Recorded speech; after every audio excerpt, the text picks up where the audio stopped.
Hai, Assalamualaikum warahmatullahi wabarakatuh. Perkenalkan, nama saya Anissa Nurfadila. Saya mahasiswi Universitas Sriwijaya, Fakultas Keguruan dan Ilmu Pendidikan, Program Studi Pendidikan Pancasila dan Kewarganegaraan. Baiklah teman-teman, hari ini kita akan membahas perkuliahan Hukum Acara Pidana yang dengan dosen pengampu Bapak Kurnisat SPD MH dan Bapak Edwin Nurdiansyah SPD MPD. Baiklah teman-teman, materi hari ini yang dibahas adalah tentang penuntutan. Sebelumnya, teman-teman harus pada tahu apa sih penuntutan.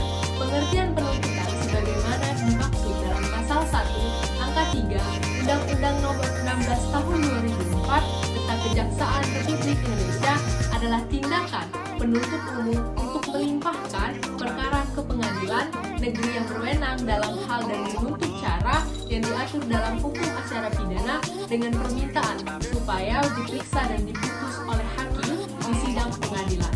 Selain itu, pasal 140 ayat 1 KUHP menyatakan bahwa dalam hal penuntut umum berpendapat bahwa dari hasil penyelidikan dapat dilakukan penuntutan dalam waktu secepatnya membuat surat dakwaan. Baiklah teman-teman, tahap selanjutnya setelah penyelidikan adalah penuntutan yang dilakukan oleh jaksa. Kegiatan ini dalam tahap penuntutan adalah pembuatan surat dakwaan. Ini kegiatan utama ya teman-teman. Penyusunan surat dakwaan harus memenuhi syarat-syarat yang tercantum dalam pasal 143 ayat 2 KUHP, yaitu penuntut umum membuat surat dakwaan yang diberi tanggal dan ditandatangani serta berisi yang pertama, nama lengkap, tempat lahir, umur dan tempat tanggal lahir, jenis kelamin, kebangsaan, tempat tinggal, agama, dan pekerjaan tersangka. Dan yang kedua, uraian secara cermat, jelas, dan lengkap mengenai tindak pidana yang didakwakan dengan menyebut waktu dan tempat tindak pidana itu dilakukan. Selanjutnya, menurut Andi Hamzah, syarat mutlak yang dicantumkan dalam surat dakwaan adalah waktu tempat terjadinya delik serta delik yang didakwakan. Akan terjadi jika tidak dicantumkan syarat dalam ayat 2 butir A adalah surat dakwaan dapat dibatalkan. Sedangkan jika tidak dicantumkan syarat dalam ayat 2 butir B adalah surat dakwaan batal demi hukum.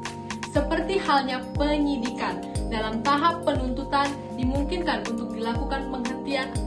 Alasan penghentian diatur secara liminatif dalam pasal 140 ayat 2 butir A yang berbunyi, dalam hal penuntut umum memutuskan untuk menghentikan penuntutan karena tidak terdapat cukup bukti atau peristiwa tersebut ternyata bukan merupakan tindak pidana atau perkara ditutup demi hukum, penuntut umum harus menuangkan hal tersebut dalam surat ketetapan.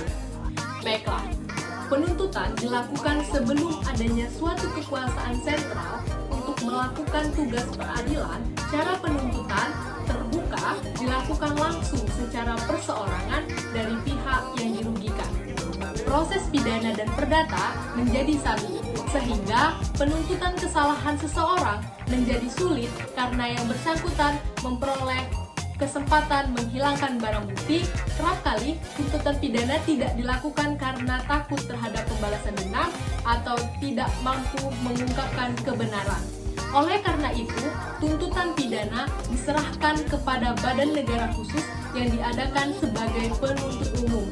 Sejak saat itu, tuntutan pidana tidak lagi merupakan persoalan pribadi, tetapi persoalan kepentingan umum. Baiklah teman-teman, selanjutnya kita akan membahas tugas dan wewenang penuntut umum. Yang pertama, dasar hukumnya Undang-Undang Pokok Kejaksaan Nomor 15 Tahun 1961. Yang kedua, kejaksaan adalah alat negara penegak hukum yang mempunyai wewenang antara lain. Yang pertama, menerima dan memeriksa berkas perkara penyelidikan dari penyidik. Yang kedua, membuat surat dakwaan, melimpahkan perkara ke pengadilan. Dan yang terakhir, melakukan penuntutan, menutup perkara demi kepentingan hukum, dan melaksanakan penetapan hakim. Surat dakwaan yakin hasil penyidikan telah dapat diajukan di sidang pengadilan. Buat surat dakwaan adalah yang pertama, suatu surat atau akte membuat perumusan dari tindak pidana yang didakwakan. Yang ketiga, yang sementara dapat disimpulkan dari hasil penyidikan dari penyidik yang merupakan dasar bagi hakim untuk melakukan pemeriksaan perkara dan menentukan batas-batas bagi pemeriksaan hakim di sidang pengadilan. Dan yang terakhir, mengenai fakta-fakta yang terletak dalam batasan tersebut. Tujuan dibuatnya surat dakwaan merupakan alasan-alasan yang menjadi dasar penuntutan suatu peristiwa pidana terhadap terdakwa karena telah melanggar peraturan hukum pidana pada suatu saat dan tempat tertentu yang eksplisit dan individual. Syarat-syarat surat dakwaan terdapat pada pasal 143 ayat 2 KUHP. Yang pertama, syarat formal. Harus disebut nama lengkap, tempat tanggal lahir, jenis kelamin, kebangsaan, agama, pekerjaan, dan alamat. Dan yang kedua, syarat material. Uraian lengkap mengenai tindak pidana yang didakwakan dengan menyebutkan waktu dan tempat tindak pidana yang dilakukan. Baiklah teman-teman, selanjutnya pembatalan surat dakwaan. Ada dua macam pembatalan, yaitu pembatalan formal, di mana pembatalan yang hakiki. Yang pertama, pembatalan yang disebabkan karena tidak memenuhi syarat mutlak yang ditentukan oleh undang-undang. Apabila tidak terpenuhi, maka dibatalkan demi hukum. Yang kedua, pembatalan menurut penilaian hakim sendiri karena tidak terpenuhinya syarat yang esensial, misalnya dakwaan kabur atau tidak jelas. Selanjutnya teman-teman, kita akan membahas merumuskan surat dakwaan. Dua syarat yang harus terpenuhi dalam surat dakwaan, yaitu harus mendeskripsikan apa yang senyatanya terjadi. Yang kedua, dalam deskripsi tersebut harus tersurat uraian dari rumusan delik serta unsur yuridis tindak pidana yang didakwakan. Misal, pencurian, pasal 362 KUHP.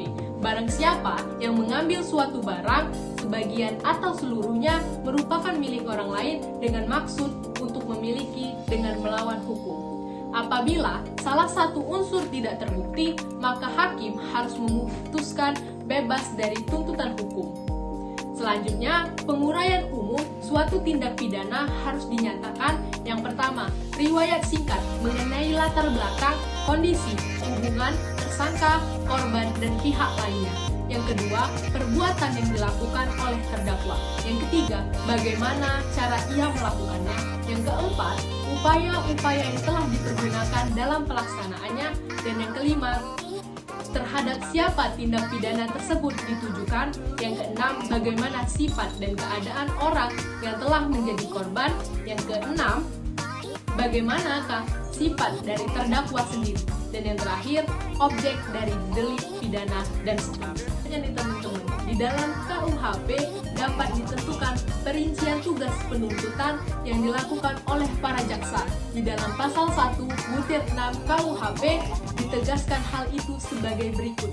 Yang pertama, jaksa adalah pejabat yang diberi wewenang oleh undang-undang ini untuk bertindak sebagai penuntut umum serta melaksanakan putusan pengadilan yang telah memperoleh kekuatan hukum tetap.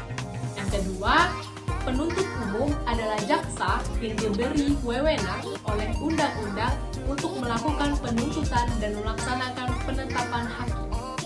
Teman-teman, itulah materi tentang penuntutan yang dapat saya sampaikan. Saya akhiri. Wassalamualaikum warahmatullahi wabarakatuh. Sampai jumpa.